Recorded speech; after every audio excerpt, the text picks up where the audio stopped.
in Arizona, in the summer, it was frequent that temperatures would reach 120 degrees Fahrenheit. The only acceptable reasons to leave your house were if you desperately needed to run some errands, or maybe you needed to take a lukewarm dip in your swimming pool. So in order to stay active and entertained during the summer, for several years in a row, I signed up for a summer membership at my local rock gym. And I found that it was a really engaging way to stay active, and I had a total blast every time I visited the gym. Now, I still consider myself a novice, but I'd like to equip you all with some basic tools so you could try out the sport too. So I'll go over some things that you need, and also some basic technique. So the first thing that you need is a rock climbing partner, or a belayer. Belaying is the act of manning the rope to which the climber is attached. So yes, you do need to find someone that you can trust with your life. But it's okay if your friends are afraid of heights, because most rock gyms have bulletin boards where solo climbers post their availability in search of a partner. So once you have a belayer, you're going to need the right gear to do the sport. The first thing you should think about is clothing. You're going to want to wear clothes that aren't too baggy and not too short, because let's remember that you will be climbing 30 to 40 feet up in the air, and you don't want any of your fellow climbers to see anything they shouldn't. You're also going to need a harness that should fit snugly around your waist, and also some shoes, rock climbing shoes. And if your shoes don't hurt just a little bit, I'm sorry, but you're doing it wrong. Your shoes are meant to squish your toes, so you have a platform that is small but still strong. This way you can stand up on your tippy toes without, say, breaking them. The last thing you might need is a bag of chalk, powdered chalk, that you can tie around your harness so it's easy to grab. All you have to do is dip your hand into the pouch, get a little chalk, and wipe away the excess.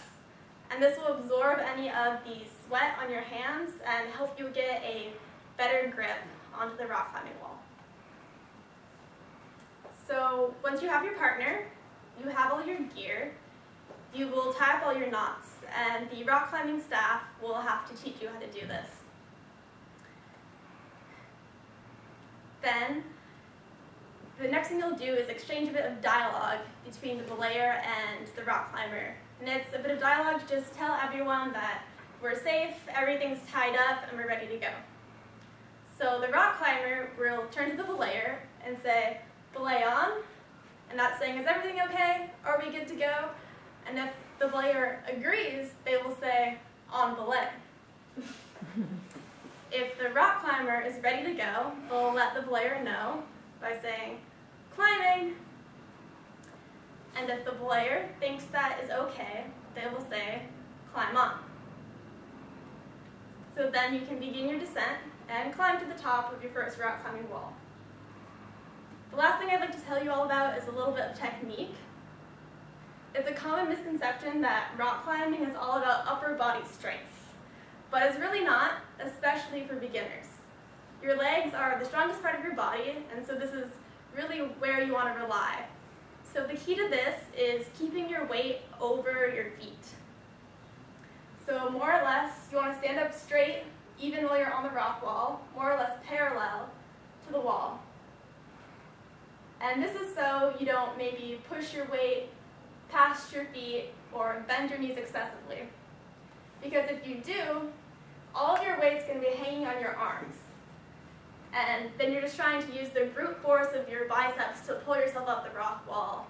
And that's not going to work as well as using your quads, because like I said, that's the strongest part of your body and it carries you everywhere from day to day. However, as you advance, you will depend less on your arm, less on your legs.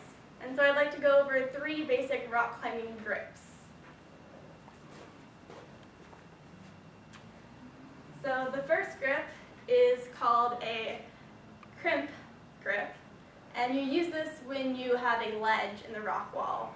So I have some very high-tech Play-Doh fake rock grips to share with you all today. And so here's my edge. It has a 90-degree angle. And so to use this, it's pretty simple. You basically just dig your fingers into the edge edge, and you arch your fingers above your fingertips, and you pull up, like you're doing a pull-up. So I'll pass this around if you'd like to give it a try. The next one is called a sloper. It's just a rounded hold. These are best used if they're above you. You just hold them with an open palm. If they're above you, they're a lot easier to use because you'll have good leverage here. If they're to the side, it's a lot harder and your fingertips are really prone to slipping off, so this is a good hold to use a lot of chalk on. And the last one I have to share with you is a pincher. You'll climb up to the rock wall and you'll see this little nub, and you'll say, how am I supposed to use this to climb to the top of a rock wall? Well, it's possible. It can be a little difficult at sometimes, but you pinch it, as the name suggests, with your thumb and your forefinger. If there's room, also use your middle finger, because you'll have a lot more strength with two rather than one. And even if there's not room, you can put your middle finger on top of your pointer finger and use that to pull yourself up. So now you know a little bit of the things you need, some basic safety dialogue, and 3 basic grips. So I think you all have the basic tools you need to go out and try rock climbing. And you can check out our local gym. It's the Diablo Rock Gym in Concord. And I guarantee that you all would have a blast. Thank you.